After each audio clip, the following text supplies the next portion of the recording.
Alors, table des couleurs. Je vous montre, ça va pas être très long. J'ouvre mon image qui me sert depuis le début pour faire des tests.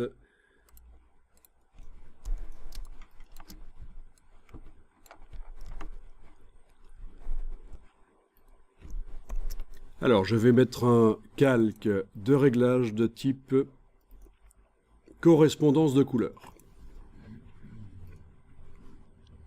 Correspondance de couleurs. Dans le panneau propriétés, vous voyez ici que ça utilise en fait des tables de couleurs, c'est-à-dire des lookup tables, des LUT. Lookup tables, ça veut dire table des couleurs. Et le principe de la table des couleurs, c'est que à chaque couleur possible dans une image correspond dans la table une autre couleur. Et on fait du remplacement comme ça. Des tables des couleurs, vous allez en trouver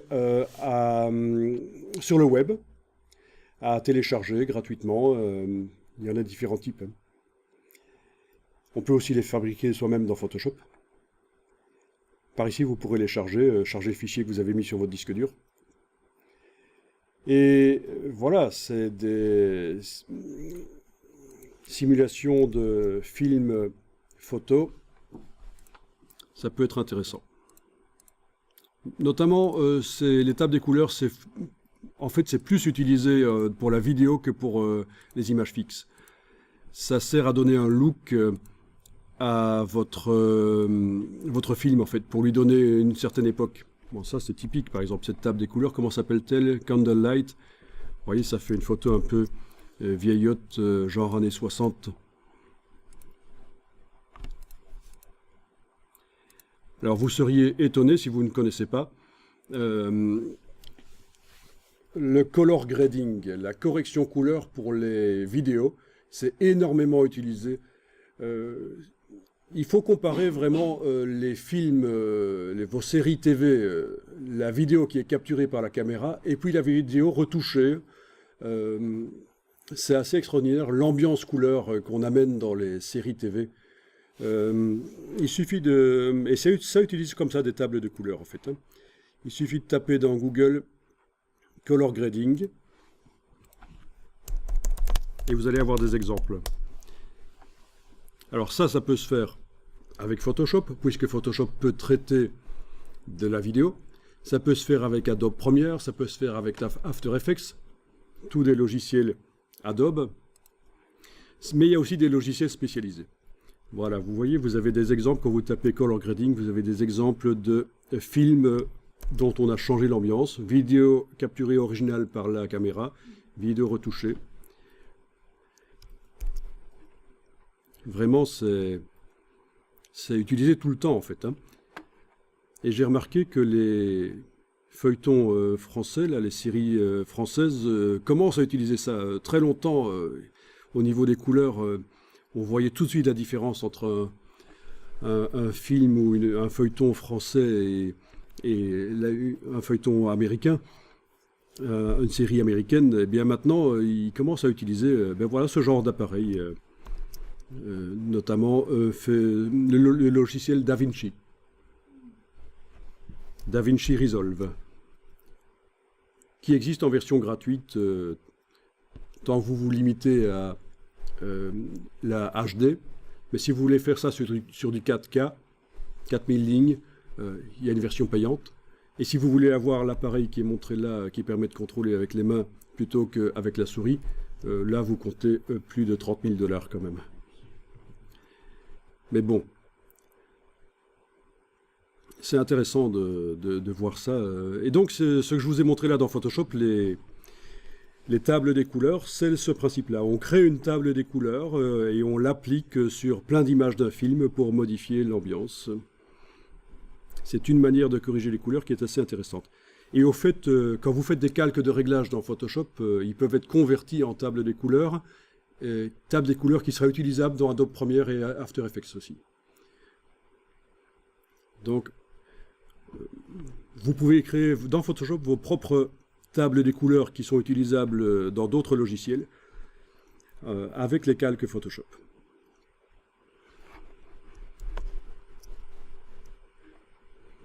Mais je ne vais pas vous expliquer ça ici, ça se passe au niveau des tables des couleurs.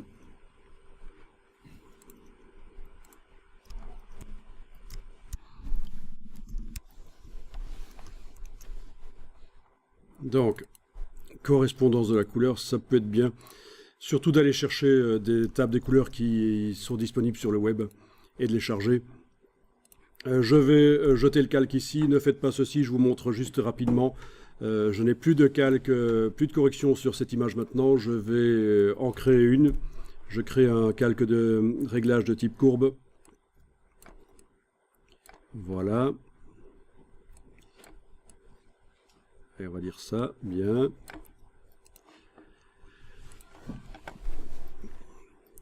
Alors,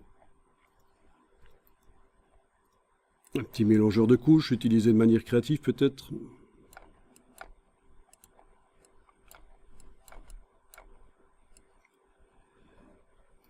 Ok, bon, on va dire que ça c'est bien.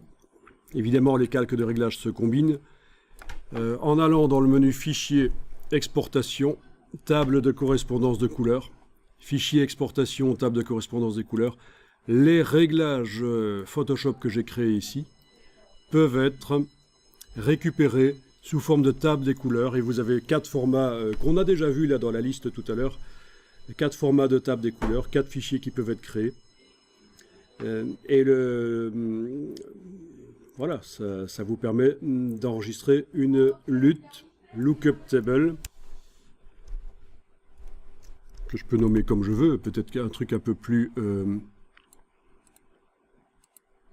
évocateur.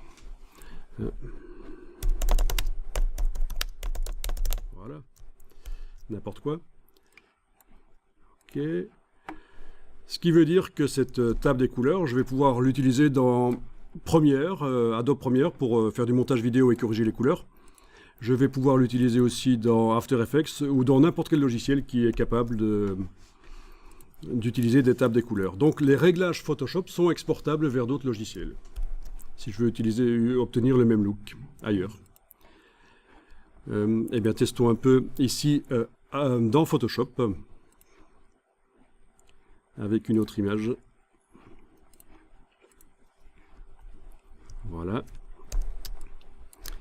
J'applique le filtre correspondance de couleurs. Je vais aller charger une table des couleurs, laquelle, ben, celle que je viens de faire. Voilà. Et voilà. J'utilise ma table des couleurs vieux film rosâtre et j'obtiens la même ambiance à peu près que ce que j'obtenais dans, ben oui, dans l'autre image. Hein. Amusant ça. Bon, sinon je vous montre ceci. Je vais jeter le calque ici dans l'image des cyclistes. Bien entendu, si je mets dans l'image des footballeurs les deux calques de réglage dans un groupe et que je transfère le groupe sur l'autre image, j'obtiens la même chose. J'ai transféré les deux calques de réglage sur l'autre image tout simplement. Donc dans Photoshop, les tables des couleurs, on saurait s'en passer. Mais ce qui est intéressant, c'est surtout de les utiliser ailleurs. Bon, ça devient un peu pointu, mais malgré tout, vous êtes dans une branche où créer des ambiances dans les images, je pense que ça compte, hein, puisqu'on parle vraiment d'identité visuelle. Voilà. Ça n'est pas que du logo, c'est aussi des couleurs. Et voilà, et des références à certaines époques, et rien de tel que du contraste et des corrections couleurs pour faire référence à une certaine époque. C'est dans l'imaginaire populaire. Quand on Quand on voit une certaine image, on analyse même sans s'en rendre compte. Tiens, les couleurs, les contrastes, ça doit être telle époque, ça doit être plutôt les années 90 ou 80 ou 70, 60, vraiment.